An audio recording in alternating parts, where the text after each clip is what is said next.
আসসালামু আলাইকুম, welcome back to my channel Sonia's kitchen. আজ আমি আপনাদের সাথে বিয়েবাড়ির রেসিপিতে বিয়েবাড়ির রেজালার সাথে খুবই মজার একটি খাসির রেজালার রেসিপি শেয়ার করব। আর এখানে আমি 1.5 কেজির মতো খাসির মাংস নিয়েছি।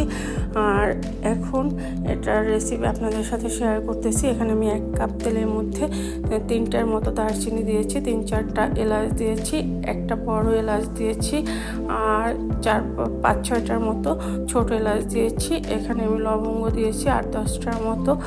আর এখানে আমি গোলমরিচ দিয়েছি 1 চা চামচ। এগুলো একটু হালকা তেলে ভেজে এখানে আমি 1 কাপের মতো পেঁয়াজ কুচি অ্যাড করে দিয়েছি। আর পেঁয়াজ কুচিটা লাল হয়ে এলে এর সাথে আমি কিছুটা পরিমাণ পানি দিয়ে এখানে আমি দিয়ে দিচ্ছি 1/2 কাপের মতো পেঁয়াজ বাটা, আর 2 টেবিল স্পুন আদা বাটা, 2 টেবিল স্পুন রসুন বাটা। আদা রসুনটা আমি একসাথে ব্লেন্ড করে নিয়েছি। আর এখানে আমি 1 চা চামচের মতো নিয়েছি জিরা বাটা, আর এখানে আমি 2 চা চামচের মতো নিয়েছি ধনিয়া বাটা। এখানে আমি 2 চা চামচের মতো নিয়েছি হলুদ গুঁড়া, 3 চা চামচের মতো নিয়েছি মরিচ গুঁড়ো। আর আপনারা ঝালটা আপনাদের স্বাদ অনুযায়ী দিতে পারেন। আর এখানে লবণটাও আমি স্বাদ মতো দিয়েছি। আর দেখেন এই যে খাসির মাংসগুলো যেভাবে বড় বড় পিস কাটা ছিল বাজার থেকে যেভাবে নিয়ে আসছে সেভাবেই আছে। আমি এগুলোকে আর ছোট টুকরো করিনি। তো এখন এগুলোকে আমি মশলার সাথে অ্যাড করে দিয়ে ভালো করে মশলার সাথে মিশিয়ে এখন কিছুক্ষণ ঢাকনা দিয়ে দেবো। আর এখানে কিন্তু মাঝে মাঝে আমি একটু আরও 2-3 বার অফ ক্যামেরায় পানি দিয়ে একটু কষিয়ে নেব। আর এই যে দেখেন এটার মধ্যে থেকে পানি উঠছে। তো এখন আমি কয়েকটা কাঁচামরিচ অ্যাড করে দিলাম। আর এখন কিন্তু আমি একটু অল্প অল্প পানি দিয়ে আরও 2-3 বার কষিয়ে নিয়েছি।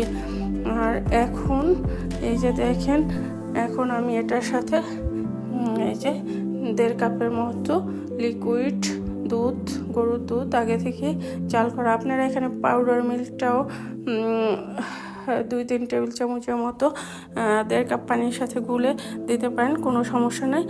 আর এখন আমি এখানে একটা দধির মিশ্রণ দেব। এর সাথে টক দই 1/2 কাপ, পেঁয়াজ ব্রেস্তা 1/2 কাপের মতো, আর কাজু বাদাম 10-12টার মতো, আর কিশমিশ 8-10টার মতো। এগুলো সব একসাথে ব্লেন্ড করে দিয়ে দিয়েছি। আর এখানে আমি জায়ফল জয়ত্রী একটা জয়ত্রী নিয়েছি, আর জায়ফল সামান্য একটু নিয়েছি। এগুলো একসাথে পেস্ট করে দিয়ে দিচ্ছি। আর একটু গরম মশলা গুঁড়ো দিয়ে দিচ্ছি, আর একটু উপর থেকে একটু ঘি দিয়ে দিলাম।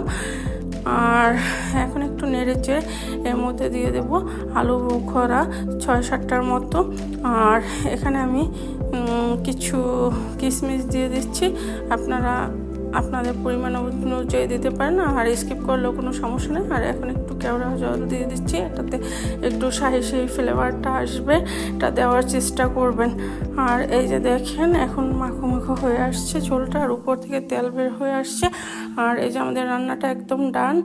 আর আপনারা এভাবে বাসায় ট্রাই করবেন। আর আমাদের ফেসবুক পেজ, ইনস্টাগ্রাম, টিকটকটা ফলো করে দেবেন, আর ইউটিউব চ্যানেলটা সাবস্ক্রাইব করে দেবেন।